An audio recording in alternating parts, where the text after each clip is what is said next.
Can you understand me? Hello everyone, Kier here, and welcome to the InfiNOT podcast. I'm focused on the casual nature of the game, and each week I discuss the new patch, the new card, and my feelings on the game. Let's hop into it. So you might have noticed that my current episode is not on a usual Saturday, and that is because I am taking a trip.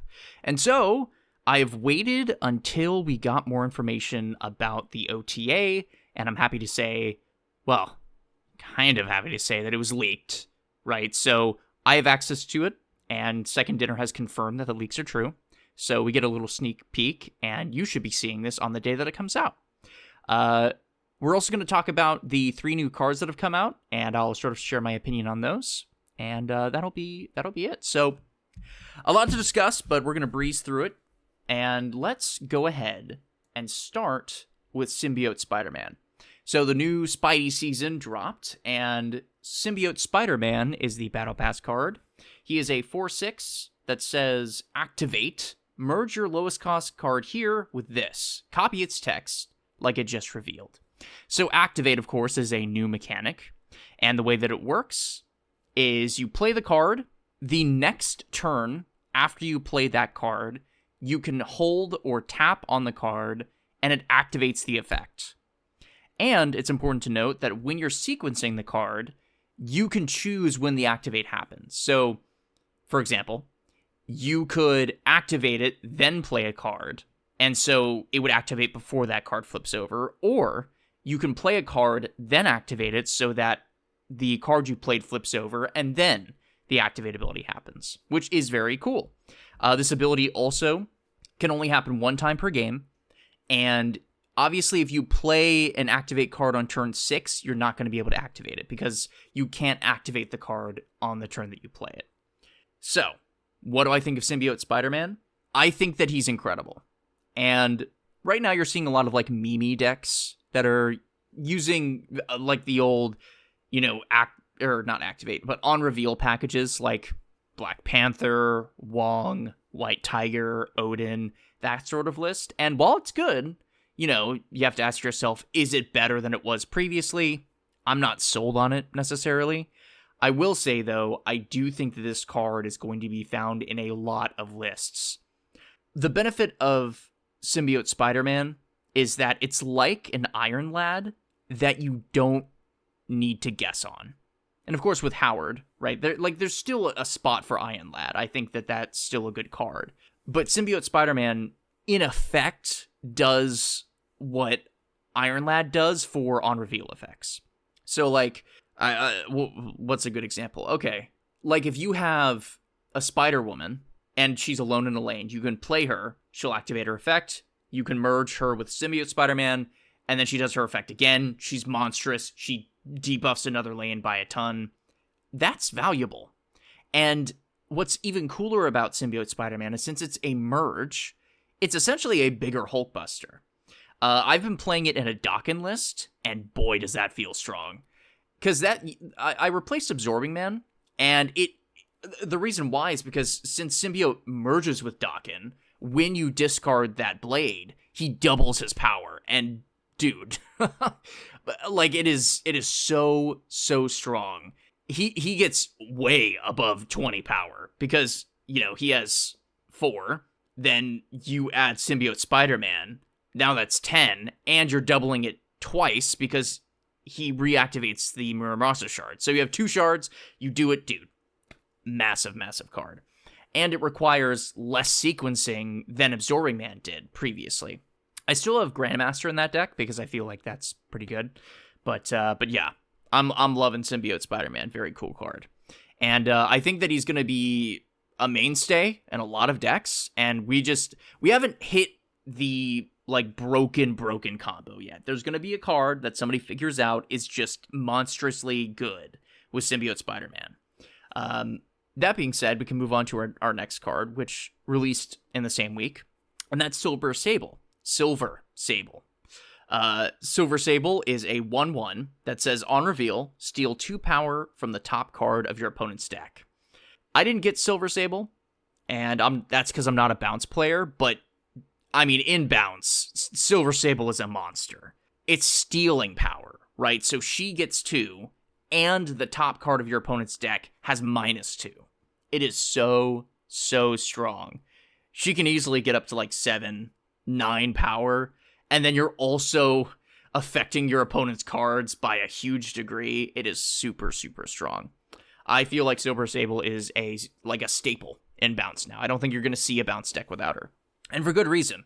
It's a very strong card. Not much else to say about her. I think that she's good. I think easily, like, A tier. Super good card. And you're going to see her a lot. Personally, not my cup of tea. I originally was interested because I made a concept similar to her, but this is clearly not the same as what I intended with my custom card. I think I mentioned that in the previous podcast. So anyway, great card. Moving on to Madam Web. And Madam Web just released this week. Madam Web is a 2/1 that says ongoing, you can move one of your other cards away from here each turn. This card is busted. It is so strong. The saving grace is that there are ways to stop her. She's a 2/1, so it's very likely you can hit her with a Red Guardian. She's an ongoing, so if you have Rogue or Enchantress in your deck, she can stop it. But man, is this card strong. I think Move is going to legitimately explode in popularity with this card. I mean, realistically, all it takes for you to dominate with this card is to have a Madam Web and a Mystique, and you can just bounce cards back and forth. I've even seen a couple of lists use Living Tribunal because the cards get so big, you want to spread that power out. And they're easily reaching like 30 in the lanes that they're in, which is insane. Really good card. I think if you play Move, you definitely need to pick this one up. For me, I'm not a huge Move player. I'm going to see if maybe by the end of the week I get enough caches, but I am broke after the Young Avengers season. I love all those cards. Still very good. And I think it's important, too, to note that she even has a place outside of Move. You could even, like, replace Jeff with Madam Web, and you'd have, in effect, the same thing, but very strong, right? You can throw something like, I don't know, a Gamora in her lane, and then move her out, and your opponent has to respect that power could move. And, of course, you can reach inaccessible locations like Sanctum Sanctorum. Just really good. I think I don't know if she'll find that spot and replace Jeff in that way, but you could make an argument for it. She's just that strong. Okay, so before I move on to the OTA and cover all those changes, I do want to talk about the new location, Brookyln Bridge. It says, you can't play cards here 2 turns in a row. I don't like this location, but I understand that it has a purpose. You know, restrictive locations have a place in the game, but what's that one location I think it's Morag? Morag makes it so you have to play another card before you can play a card into Morag. And this is reminiscent of that to me. You also have to plan ahead, because if you play a card there on turn 1, you know you can't play there on turn 2, so you know that you can play there on turn 3. And similarly, if you play there on turn 5, you can't play there on turn 6. So it's important to know, like, when you want to use that location. It's less restrictive than something like, you know, Sanctum, but it's a brain teaser, especially if you have, if you have this location and Morag and, like, Rickety Bridge. Oh my gosh, what a disaster. Still, new locations are good. I'm all for it. Let's get into the good stuff. OTA changes coming soon. And let's start with Sandman. So Sandman is moving from a 5/6 to a 5/7. But his text is changing from players can only play 1 card per turn to next turn, cards cost 1 more to a maximum of 6. Notably, this is still pretty effective in the sort of Sandman into Ultron play, but it's not as effective. And I don't know.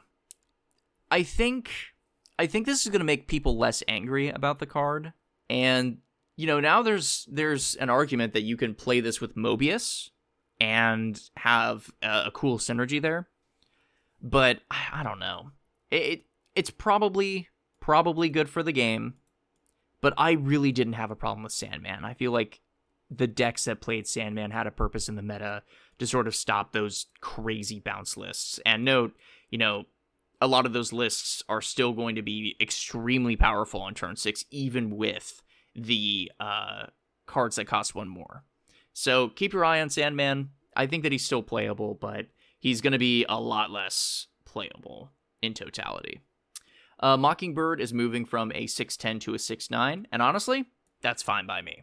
I think Mockingbird is one of the strongest cards in the game right now, and I think that it's fair that she's less strong than something like a She-Hulk, for example, where you have to skip, energy in order to play her.